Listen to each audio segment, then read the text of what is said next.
ಆತ್ಮೀಯ ಶಿಕ್ಷಕ ಬಂಧುಗಳಿಗೆ ನಮ್ಮ ಮತ್ತೊಂದು ವಿಡಿಯೋಗೆ ಸ್ವಾಗತವನ್ನು ಕೊಡ್ತಾ ಈ ಒಂದು ಚಿತ್ರವನ್ನು ತೋರಿಸ್ತಾ ಇದ್ದೀನಿ. ಈ ಚಿತ್ರದಲ್ಲಿ ನೋಡಿದಾಗ ಕೆಳಗಡೆ ಒಂದು ಮನೆ ಇದೆ, ಸೊ ಮೇಲ್ಗಡೆ 2 ಮನೆ ಇದೆ, ಅದರ ಮೇಲೆ ಒಂದು ಸಿಂಗಲ್ ಬೆಡ್ರೂಮ್ ಇರುವಂಥ ಒಂದು ರೂಮ್ ಇದೆ.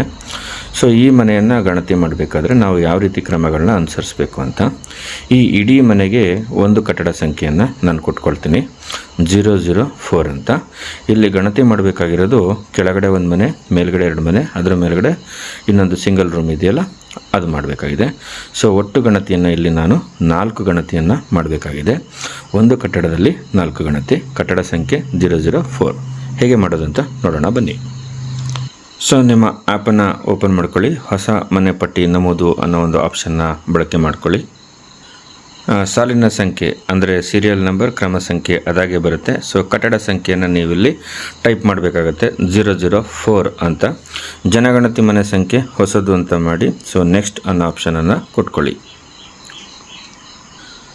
ಸ್ವಯಂ ಗಣತಿ ಮಾಡಿದರೋ ಇಲ್ವೋ ಅನ್ನೋದನ್ನು ನೀವು ಅವ್ರನ್ನ ಕೇಳ್ಕೊಳ್ಳಿ. ಮಾಡಿಲ್ಲ ಅಂತ ಅಂದರೆ 4ನೇ ಪ್ರಶ್ನೆ ನೆಲಕ್ಕೆ ಬಳಸಲಾಗಿರುವ ಸಾಮಗ್ರಿ, 5ನೇ ಪ್ರಶ್ನೆ ಗೋಡೆಗೆ ಬಳಸಲಾಗಿರುವ ಸಾಮಗ್ರಿ, 6ನೇ ಪ್ರಶ್ನೆ ಮೇಲ್ಛಾವಣಿಗೆ ಬಳಸಲಾಗಿರುವ ಸಾಮಗ್ರಿಯನ್ನು ಆಯ್ಕೆ ಮಾಡಿಕೊಳ್ಳಿ. ಸೊ ಈಗ 7ನೇ ಪ್ರಶ್ನೆಗೆ ಬರ್ತೀರಾ. ಸೊ ಯಾವ ಉದ್ದೇಶಕ್ಕಾಗಿ ಈ ಜನಗಣತಿ ಮನೆಯನ್ನು ಬಳಸಲಾಗುತ್ತಿದೆ ಅಂತ. ಸೊ ಅಲ್ಲಿ ಮೊದಲನೇ ಆಪ್ಷನನ್ನು ಕೊಟ್ಕೊಳ್ತೀರಾ, ವಾಸಕ್ಕೆ ಅಂತ. ವಾಸಕ್ಕೆ ಅಂತ ಕೊಟ್ಟ ಮೇಲೆ ಆ ಮನೆಯಲ್ಲಿ ಈ ಕುಟುಂಬದ ಸದಸ್ಯರನ್ನು ನೀವು ಪ್ರಶ್ನೆಗಳನ್ನ ಕೇಳ್ತಾ ಹೋಗ್ತೀರಾ. ಸೊ ಆ ಪ್ರಶ್ನೆಗಳಿಗೆ ಉತ್ತರಿಸಿದ ನಂತರ ಅದೇ ಮನೆಯಲ್ಲಿ ಕೆಳಗಡೆ ಮನೆ ಈಗ ಗಣತಿಯಾಗಿದೆ. ಈಗ ಮೇಲ್ಗಡೆ ಮನೆಯನ್ನು ಗಣತಿ ಮಾಡೋದು ಹೇಗೆ ಅಂತ ನೋಡೋಣ ಬನ್ನಿ. ಮತ್ತೊಮ್ಮೆ ಸ್ಪಷ್ಟಪಡಿಸ್ತಾ ಇದ್ದೀನಿ, ನಾನು ಚಿತ್ರದಲ್ಲಿ ತೋರಿಸಿದ ಹಾಗೆ ಆ ಒಂದು ಬಿಲ್ಡಿಂಗ್ನಲ್ಲಿ ಕೆಳಗಡೆ 1 ಮನೆ, ಮೇಲ್ಗಡೆ 2 ಮನೆ, ಅದರ ಮೇಲೆ ಒಂದು ರೂಮ್ ಇತ್ತು. ಈಗ ಕೆಳಗಡೆ ಮನೆಯನ್ನು ನಾನು ಗಣತಿಯನ್ನು ಕಂಪ್ಲೀಟ್ ಮಾಡಿದ್ದೀನಿ. ಸೊ ಈಗ ನಾನೇನು ಮಾಡ್ತಾಯಿದ್ದೀನಿ, ಮೇಲ್ಗಡೆ ಒಂದು ಅಪ್ಸ್ಟೇರ್ ಹತ್ತಿದ ನಂತರ ಏನು ಮನೆ ಸಿಗುತ್ತೆ ಅದನ್ನು ಮಾಡ್ತಾಯಿದ್ದೀನಿ. ಸೊ ಅಲ್ಲಿ ಹೊಸ ಮನೆ ಪಟ್ಟಿ ನಮೂದನ್ನು ಆಯ್ಕೆ ಮಾಡ್ಕೊಳ್ತೀನಿ. ಸೊ ಕ್ರಮ ಸಂಖ್ಯೆ ನೆಕ್ಸ್ಟ್ ಕ್ರಮ ಸಂಖ್ಯೆ ಬರ್ತದೆ. ಕಟ್ಟಡ ಸಂಖ್ಯೆಯನ್ನು ನಾವಿಲ್ಲಿ 005 ಅಂತ ತೆಗೆದುಕೊಳ್ಳುವಾಗಿಲ್ಲ. ಆ ಇಡೀ ಕಟ್ಟಡಕ್ಕೆ 004 ಅಂತ ಕೊಟ್ಟಿದ್ದೀವಲ್ವಾ. ಪುನರಾವರ್ತಿಸಿ ಅನ್ನೋ ಒಂದು ಬಟನನ್ನು ನಾವು ಟಚ್ ಮಾಡಬೇಕಾಗತ್ತೆ. ಪುನರಾವರ್ತಿಸಿ ಅನ್ನೋ ಬಟನನ್ನು ಟಚ್ ಮಾಡಿದಾಗ 004 ಅಂತ ಬರುತ್ತೆ. ಸೊ ಇದು 2ನೇ ಮನೆಗೂ ಆಗುತ್ತೆ, 3ನೇ ಮನೆಗೂ ಆಗುತ್ತೆ. ಅದ್ರ ಮೇಲೆ ಇರುವಂತಹ ಒಂದು ರೂಮ್ ಇದೆಯಲ್ಲ, ವಾಸದ ರೂಮು, ಅದಕ್ಕೂ ಆಗುತ್ತೆ 004 ಅಂತ. ಸೊ ಇಡೀ ಬಿಲ್ಡಿಂಗಿಗೆ ನಾವು ಕಟ್ಟಡ ಸಂಖ್ಯೆಯನ್ನು 004 ಅಂತ ಕೊಟ್ಟಿರ್ತೀವಿ.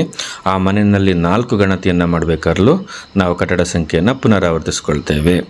ಸೊ ನೆಕ್ಸ್ಟು ಜನಗಣತಿ ಮನೆ ಸಂಖ್ಯೆ ಅಂತ ಕೊಟ್ಕೊಳ್ತೀವಿ, ಹೊಸದು ಅಂತ ಕೊಡ್ತೀವಿ. ಹೊಸದು ಅಂತ ಕೊಟ್ಟಾಗ 4 ನಂಬರು ಕ್ರಿಯೇಟ್ ಆಗುತ್ತೆ. ಅದನ್ನು ನಾವು 2ನೇ ಮನೆಯ ಡೋರ್ಗೆ ಬರಿತೀವಿ, ಅದೇ ಥರ 3ನೇ ಮನೆ ಡೋರ್ಗೆ ಬರಿತೀವಿ.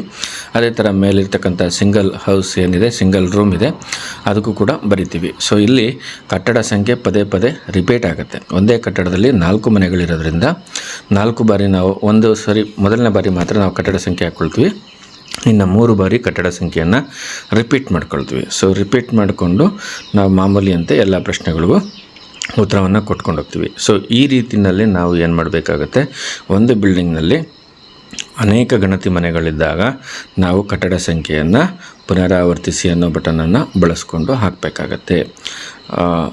ಇಡೀ ಕಟ್ಟಡಕ್ಕೆ ಒಂದೇ ನಂಬರನ್ನು ಕೊಟ್ಟಿರೋದ್ರಿಂದ ಪುನರಾವರ್ತಿಸಿ ಬಟನನ್ನು ಹಾಕೋಬೇಕಾಗತ್ತೆ. ಅದು ಹಾಕಲಿಲ್ಲ ಅಂದರೆ ನಮ್ಮ ಗಣತಿಯಲ್ಲಿ ವ್ಯತ್ಯಾಸ ಆಗ್ತದೆ.